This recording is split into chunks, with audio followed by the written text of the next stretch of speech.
नमस्कार, one India Hindi में आपका स्वागत है। मैं हूं राहुल पांडे।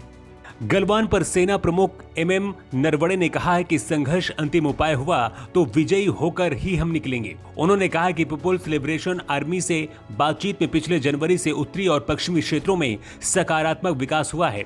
हालांकि आपसी मनमुटाव के बाद आंशिक खतरा कम नहीं हुआ है। हमारी ओर से बल की तैनाती की गई है, आवश्यक सुरक्षा के उपाय किए जा रहे हैं, जरूरी बुनियादी ढांचे जैसे कि सड़कों, पुलों आदियों का विकास भी किया जा रहा है।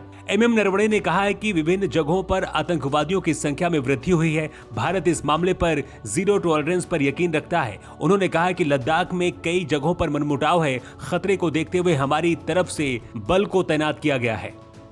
Western front along the line of control, after a heightened situation for a long period, the DGMO's understanding in February last year was aimed at achieving a mutually beneficial and sustainable peace. Resultantly, the situation has seen a marked improvement.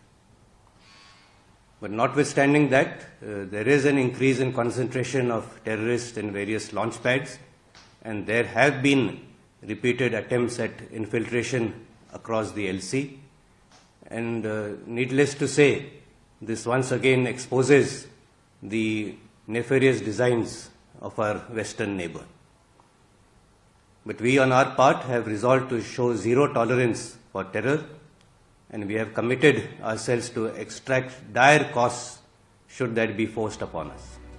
आपको बता दें कि चीन की ओर से आज सुबह चुशुल मोल्दो पर कोर कमांडर स्तरीय वार्ता का 14वां दौर चला। भारतीय पक्ष का नेतृत्व fire and fury corps commander lieutenant general Anindya Sengupta कर रहे थे। 3 महीने से अधिक के अंतराल के बाद भारत और चीन पूर्वी लद्दाख में पिछले 20 महीने से चले आ रहे सैन्य गतिरोध को हल करने की कोशिश में जुटे हुए हैं। बताया जा रहा है कि बातचीत का मुख्य फोकस हॉट स्प्रिंग क्षेत्र को हल करने पर रहा। पूर्वी लद्दाख में पेंगोंग झील पर एक पुल बनाने के लिए भारत द्वारा चीन पर निशाना साधने के कुछ दिनों बाद ताजा बातचीत हो रही है।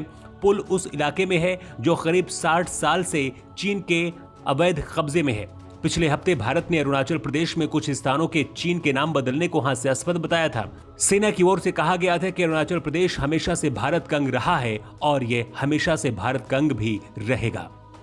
इस खबर में इतना ही। ज्यादा अपडेट्स के लिए आप बने रहिए वन इंडिया हिंदी के साथ।